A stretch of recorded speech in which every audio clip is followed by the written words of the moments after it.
물적 분할 이후 자회사를 상장시키는 이른바 쪼개기 상장에 대한 제도 개선이 이뤄지고 있는 가운데 주주 보호 방안을 두고 금융당국과 일반 주주들의 의견이 엇갈리고 있습니다. 상장 심사를 강화하고 주식 매수 청구권을 부여하겠다는 금융위의 계획에 일반 주주들은 실질적인 보상 방안을 요구하며 비판의 목소리를 높이고 있습니다. 김승교 기자의 보도입니다.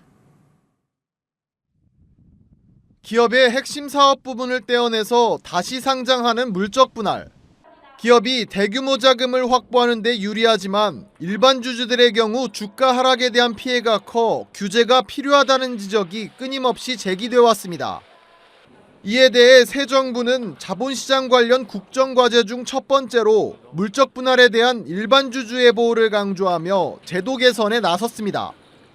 자본시장 분야 새 정부의 국정과제는 일반 주주 보호 강화 등을 통해 자본시장에 대한 신뢰를 회복하고 우리 기업 경제의 모험 자본이 보다 많이 그리고 보다 원활히 흘러들어가는 것에 중점을 두고 있습니다. 일반 주주를 보호하기 위해 금융위가 꺼내든 카드는 물적 분할에 대한 공시와 엄격한 상장 심사, 주식 매수 청구권 부여 등입니다. 신주 우선 배정에 대해서도 검토했지만 복잡한 이해관계로 도입 여부가 불투명해 사실상 세 가지 방안이 유력한 제도 개선안으로 좁혀지고 있습니다. 하지만 금융위의 제도 개선 방향에 대해 일반 주주들의 불만은 사그러들지 않고 있습니다. 금융위의 방안이 소액주주의 권리를 보호하기 부족하다는 겁니다.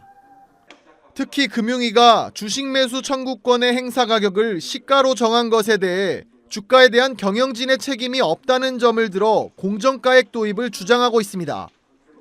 실제로 삼성물산 합병 등에서 불거진 매수 청구권 결정 사건에서도 대법원 역시 공정가액으로 산출해야 한다고 판결 내린 바 있습니다. 또한 자회사 주식을 모회사 주주에게 현물 배분하는 방식으로 주주 가치를 직접 보상받을 수 있는 방안이 추가돼야 한다는 입장입니다. 자회사가 자본 조달하기 위한 목적만으로 지금처럼 이루어진다면 모회사가 좋은 게 하나도 없어요. 모회사 주주들은 권리가 침해될 뿐이거든요. 그런데 자회사의 자본 조달 목적은 그대로 달성되고 그 물적 분할 하나, 인적 분할 하나, 자회사의 자본 조달 목적은 달성됩니다.